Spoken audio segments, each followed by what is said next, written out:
17 সৈন্য নিহত। অবিশ্বাস্য কঠিন পরিস্থিতিতে ইসরায়েলি বাহিনী। দক্ষিণ লেবাননে অবিশ্বাস্য কঠিন পরিস্থিতির মুখে পড়েছে ইসরায়েলি বাহিনী। গত 24 ঘণ্টায় তীব্র হামলা চালিয়েও সুবিধা করতে পারছে না ইসরায়েলি বাহিনী, বরং হিজবুল্লাহ যোদ্ধাদের কাছ থেকে তারা ভয়াবহ প্রতিরোধের মুখে পড়েছে। হিজবুল্লাহ দাবি করছে তারা 17 ইসরায়েলি সৈন্যকে হত্যা করেছে। ইসরায়েল ইরান উত্তেজনায় সরাসরি জড়াবে না যুক্তরাষ্ট্র। ইসরায়েল ও ইরানের মধ্যকার উত্তেজনায় যুক্তরাষ্ট্র সরাসরি জড়িয়ে পড়ার শঙ্কা দেখা দিয়েছে। বিশেষ করে ইরান যদি ইসরায়েলি জবাবের রেশ ধরে মার্কিন স্বার্থে আঘাত হানে, তবে যুক্তরাষ্ট্রের জড়িয়ে পড়ার আশঙ্কা ব্যাপকভাবে বাড়বে। এতক্ষণ শুনছিলেন সংবাদ শিরোনাম, এবারে বিস্তারিত। আসসালামু আলাইকুম, বিসমিল্লাহির রহমানির রহিম। 17 সৈন্য নিহত। অবিশ্বাস্য কঠিন পরিস্থিতিতে ইসরায়েলি বাহিনী। দক্ষিণ লেবাননে অবিশ্বাস্য কঠিন পরিস্থিতির মুখে ইসরায়েলি বাহিনী।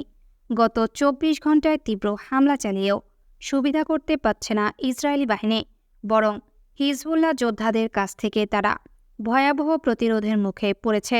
হিজবুল্লাহ দাবি করছে তারা 17 ইসরায়েলি সৈন্যকে হত্যা করেছে।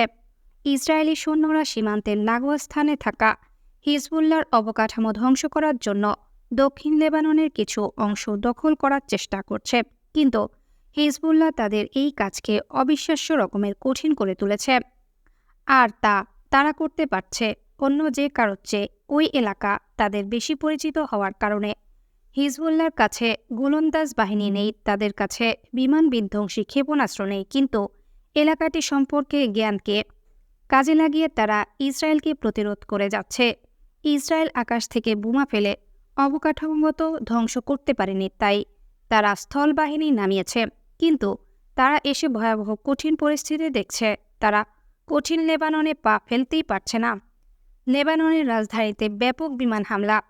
লেবাননের রাজধানী বৈরুতে দক্ষিণ শহরতলিতে বৃহস্পতিবার 3 অক্টোবর রাতে ইসরায়েলি বাহিনীর ব্যাপক বিমান হামলায় গোটা এলাকা প্রচণ্ড বিস্ফোরণে প্রকম্পিত হয়। এই সর্বশেষ হামলার লক্ষ্যবস্তু কে ছিল বা হতাহতের সংখ্যা তাৎক্ষণিক জানা যায়নি। লেবাননের রাষ্ট্রীয় ন্যাশনাল নিউজ এজেন্সি জানায়, পরপর 10টিরও বেশি হামলা চালানো হয়েছে। লেবাননের বিরুদ্ধে ইসরায়েলের যুদ্ধ শুরু হওয়ার পর বৈরুতের দক্ষিণ শহরতলিতে এটা ছিল সবচেয়ে ভয়ানক আক্রমণগুলির অন্যতম। বৈরুতে এবং শহরের বাইরে সংবাদ সংস্থা এএফপির সংবাদদাতারা প্রচণ্ড আওয়াজ শুনতে পায়, যার ফলে দালান কোঠা কেঁপে ওঠে। ইয়াসরাই দক্ষিণ শহরতলিতে পরপর 11 বার হামলা করেছে, এএফপির এক সূত্র জানায়।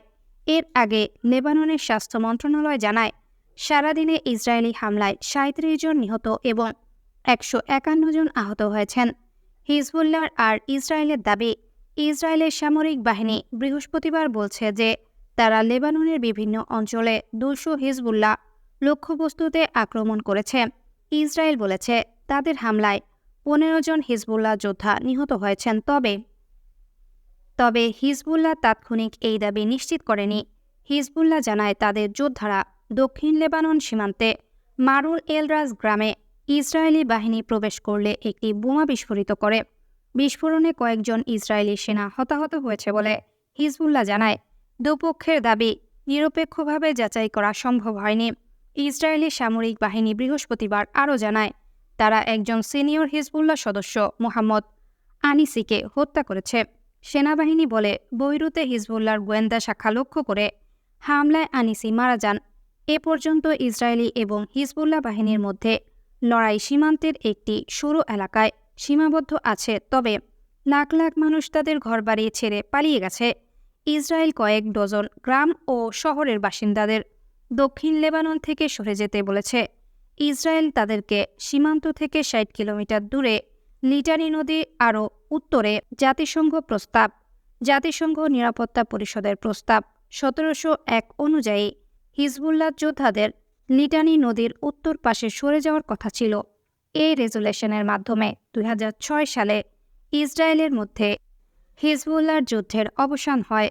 লেবাননের সেনাবাহিনী এবং জাতিসংঘ শান্তিরক্ষা বাহিনীর সীমান্ত এলাকা টহল দেওয়ার কথা ছিল, কিন্তু তারা হিজবুল্লাহকে রেজুলেশনের শর্ত মানতে বাধ্য করতে পারেনি।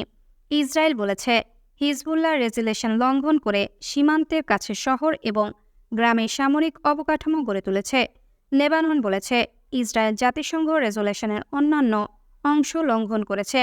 ইসরায়েল বলছে, গত বছর ৮ অক্টোবরের পর থেকে রকেট হামলা শুরু হবার পর তারা হিজবুল্লাহকে হামলা করছে। রকেট হামলার কারণে উত্তর ইসরায়েলের ৬,০০০ বাসিন্দা বাস্তুচ্যুত হয়েছে। ইসরায়েলের পাল্টা হামলার ফলে লেবাননের সীমান্তবর্তী এলাকার হাজার হাজার মানুষ বাস্তুচ্যুত হয়েছে। সাম্প্রতিক সপ্তাহগুলোতে ইসরায়েল বৈরুতে হামলা চালিয়ে হিজবুল্লাহর প্রধান হাসান নাসরুল্লাহ এবং সিনিয়র হিজবুল্লাহ কমান্ডারদের হত্যা করেছে। গত এক বছরে লেবাননে প্রায় ২,০০০ নিহত হয়েছে, যাদের বেশিরভাগ গত কয়েক সপ্তাহে মারা গেছে বলে স্বাস্থ্য মন্ত্রণালয় জানিয়েছে। সূত্র আল জাজিরা, VOA এবং অন্যান্য।